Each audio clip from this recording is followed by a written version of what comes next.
You're watching CT24 with Eric Parker. Welcome back. Former U.S. Congressman Dan Lipinski once said, quote, "On the battlefield, the military pledges to leave no soldier behind. As a nation, let it be our pledge that when they return home, we leave no veteran behind." The group Homes for the Brave lives that pledge every day, supporting Connecticut's veterans. On Saturday, August 17th, they will be hosting a fundraiser, the 10th annual Step Up for the Brave at Sacred Heart University. Vincent Santilli is the CEO of Homes for the Brave, and he joins me once again in Studio A. Welcome back. Thanks so much, Eric. It's always a pleasure to be here. I said to you before we started, I can't believe it's the 10th Step Up for the Brave.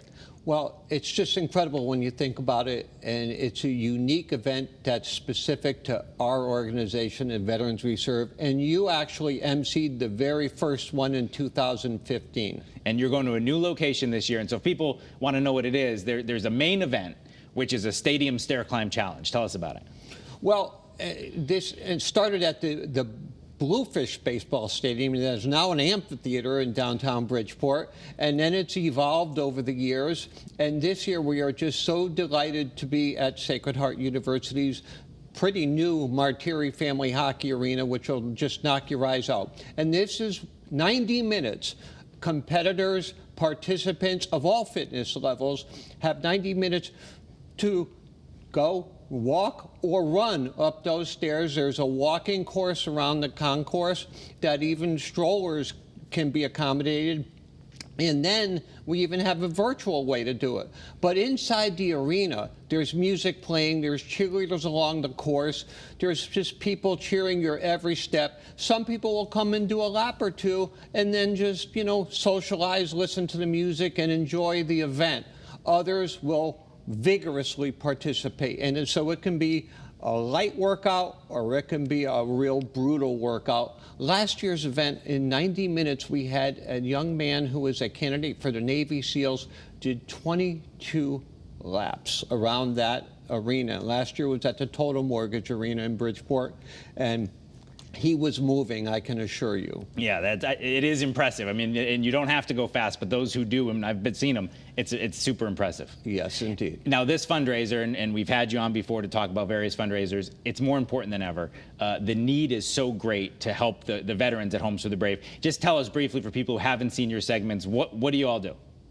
Well, we serve men and women experiencing homelessness. Almost all of them are U.S. military veterans. We have a clinical program. We have a vocational program. We have a walk-in, drop-in service center for veterans and their family members in downtown Bridgeport. And so we just serve the men and women holistically to get them permanently housed and to get them back on their feet. You get people, many have come out of prison, many with substance or mental health issues. So people who really have nowhere else to turn, and these are local Connecticut people. Your money's staying right here in the state, and you just told me over 1,700 alumni of the program so far, and yes, climbing. Absolutely. And you know what? Roughly 20% of the men coming to our men's transitional house on Park Avenue are coming out of the prison system. 73% of the veterans we are serving are experiencing mental health issues, in many cases severe ones. You just completed, or you're about to just complete, a big addition to the building that's going to add some handicap access, add some new suites, add some new spaces to the building. But with that big, which is so exciting for the organization and for the veterans, comes a big price tag and some budget issues. Well, we're thrilled. We're so excited about it. As you mentioned, the elevator is the key component of that. So veterans who are navigating even in wheelchairs can now be able to access our building and our programming in all floors. And like all projects that you read about these days, it has exceeded what we had cobbled together, $2,850,000. Felt great about that, and the price tag has exceeded that by roughly $500,000 right now. And every day we're in the final throes, so who knows? There could be a couple more surprises. All right, we have about 2 minutes left, but another big issue, and I want one that we want people to know about, is there's been a big state funding issue over the last couple of years that I know, as someone who tirelessly works to fund this organization, has frustrated the heck out of you. Well, we were just thrilled. The state contributed significantly to the elevator and expansion project in 2022 session. Since then, however, Last year in 2023, we were allocated funding in the state budget for operating, and that got our $100,000 got reallocated elsewhere. And then this year, $50 million in May were given out and distributed in ARPA funding, American Rescue Plan funding that was left over for things such as Little League fields, pickleball courts, tourist attractions, entertainment events, and guess what? The men and women we serve that have sacrificed for all of us got zero. And this is just unacceptable. This is a sign of disrespect by our legislative leadership, and it hurts.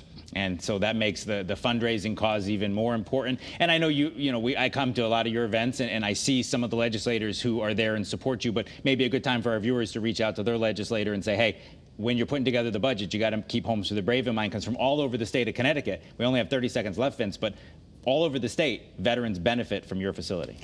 No question about it. We have veterans from the Bridgeport area, Norwich, Hartford, anywhere you look at and point to on the map in the state of Connecticut, they end up getting their lives back on track in our buildings. Well, and the budget is so tight, and like you said, $100,000 promised by the state, that went away.